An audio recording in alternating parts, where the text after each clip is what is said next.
जय माता दी everyone, welcome to my channel. कैसे हैं आप सब गाइस? आज से हम वो कैब स्टार्ट करने वाले हैं जो कि बैंकिंग, एसएससी और इंश्योरेंस एग्जाम्स के लिए बहुत ही ज़्यादा इम्पॉर्टेंट है।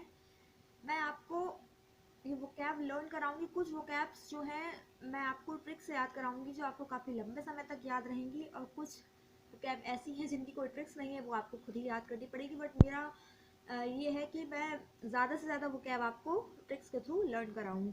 ठीक है, तो अगर आप मुझसे जुड़े रहना चाहते हैं तो चैनल को सब्सक्राइब करिएगा, वीडियो को लाइक करिएगा, शेयर करना मत भूलिएगा, ताकि जब वो कैब की जो भी क्लासेस आएँ आपको नोटिफिकेशन मिलता रहे। इसलिए बेल आइकन को प्रेस करके रखिएगा। ठीक है, तो बिना टाइम वेस्ट किए हम लोग स्टार्ट करते हैं आज की अपनी क्लास। तो हमारी क्लास का जो फर्स्ट वर्ड है वो है प्रे। तो हमें फ्रे का मीनिंग बताना है। हमारे सामने चार ऑप्शंस दे रखे हैं, तो फ्रे का सही मीनिंग क्या होना चाहिए? तो ठीक है, तो फ्रे को हम याद रखेंगे भेजा फ्राई से। ठीक है, तो क्या सेंटेंस फॉर्म करेंगे हम कि जब कहीं लड़ाई झगड़ा होती है तो उसको देख के क्या होता है, भेजा फ्राई होता है ना, गुस्सा आता है, भेजा फ्राई होता है, तो फ्रे को याद रखेंगे भेजा फ्राई से। तो फ्रे मतलब स्क्रमिश यानी कि झगड़ा। ठीक है, तो फ्रे का ऑप्शन, करेक्ट ऑप्शन क्या हो जाएगा? Option number one, skirmish. और हार्मनी इसका ऑपोजिट हो जाएगा, यानी कि एंटोनियम्स हो जाएगा। ऑब्सक्योर की बात करें तो ऑब्सक्योर होता है कोई चीज़ जो कि अनक्लियर है। ठीक है, तो वो हो जाएगा ऑब्सक्योर। और टाउट हो जाएगा किसी भी चीज़ का प्रचार करना। ठीक है, तो टाउट हो जाएगा किसी भी चीज़ का प्रचार करना। तो फ्रे का क्या हो जाएगा? Option number one, skirmish. हम केवल वर्ड ही नहीं याद करेंगे, उसके साथ साथ हम इसके सिनोनियम्स और एंटोनियम्स भी देखने वाले हैं। तो फ्रे का सिनोनिम्स क्या हो जाएगा? ब्रॉल, जॉसल और टसल। एंड एंटोनिम्स हो जाएगा इसका अग्रीमेंट, कॉन्कर्ड और हारमनी, जो कि इसका ऑपोजिट होगा। ठीक है, और गाइज अगर आप मेरे चैनल पे नए आए हैं तो आप सर्च कीजिएगा, देखिएगा शॉर्ट्स में आपको और भी वो कैप मिल जाएंगी जिसमें आपको मैंने ट्रिक्स के साथ याद कराया है। आप एक बार जाकर गो थ्रू ज़रूर कर लीजिएगा, और वो मैंने सारी ट्रिक्स से ही आपको बताई हैं, और आप जाके ध्यान से ज़रूर उसको देख लीजिएगा। ठीक है, तो चलिए नेक्स्ट वर्ड पे चलते हैं हम। नेक्स्ट वर्ड है हमारा क्वांड्री। तो हम क्वांड्री को कैसे याद रखेंगे? क्वांड्री वैसे तो हम याद रखेंगे तो भूल सकते हैं, ऑब्वियस है। तो हम इसको याद रखेंगे, एक सेंटेंस बनाते हैं, क्वांट पड़े या वोकैब। ठीक है, क्वांड्री को कैसे याद रखेंगे? इसको ब्रेक कर लो, क्वांट और वोकैबलरी से। तो क्या करेंगे? क्वांट पढ़े या वोकैब। तो मतलब समझ नहीं आ रहा है कि क्वांट पढ़े या वोकैब पढ़े, बहुत ही ज़्यादा कंफ्यूजन है। ठीक है, बहुत ही ज़्यादा कंफ्यूजन है, बहुत ही ज़्यादा मडल है।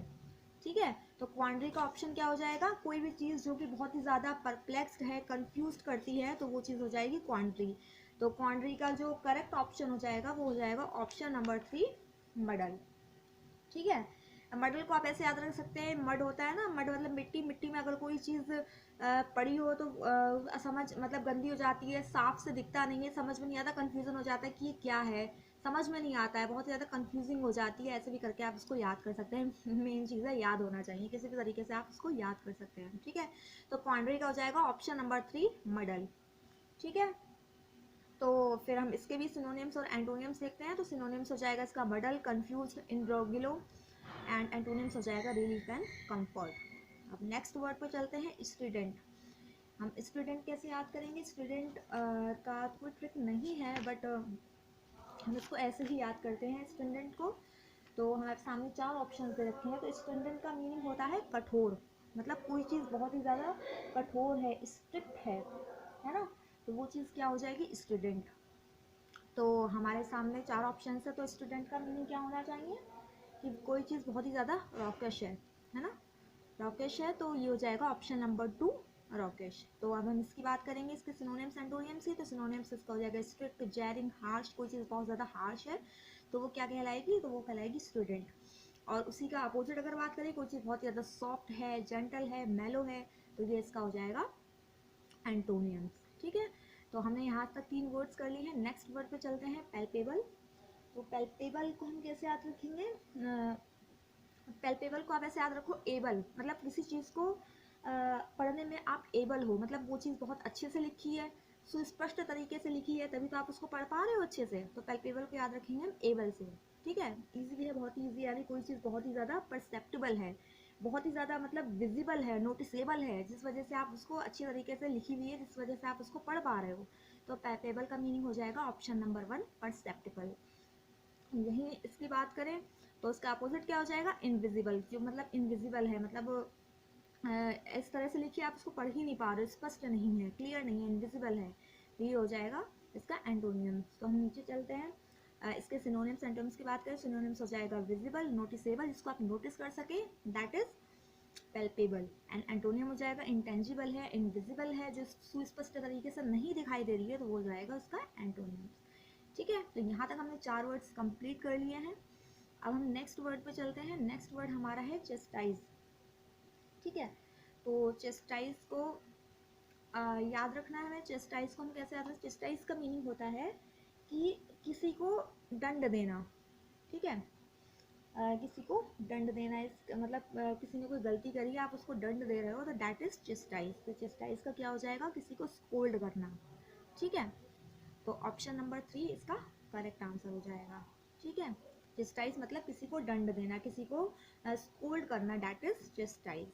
ठीक है, तो इसके सिनोनिम्स की बात करें तो सिनोनिम्स हो जाएगा अपब्रेड करना, बिरेट करना, स्कोल्ड करना।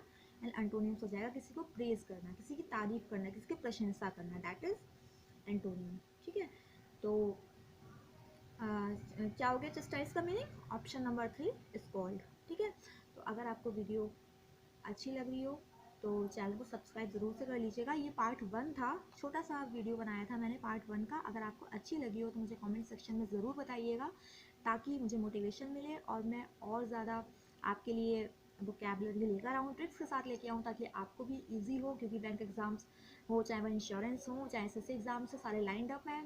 तो अगर आपको वोकैब में दिक्कत होती है, प्रॉब्लम होती है, तो आप मुझे कमेंट सेक्शन में ज़रूर बताइएगा। मैं नेक्स्ट वीडियो लेकर फिर से आपके सामने हाजिर होंगी। तो अपना प्यार और सपोर्ट बनाए रखिएगा। Till then bye bye, take care, stay blessed and जय माता दी।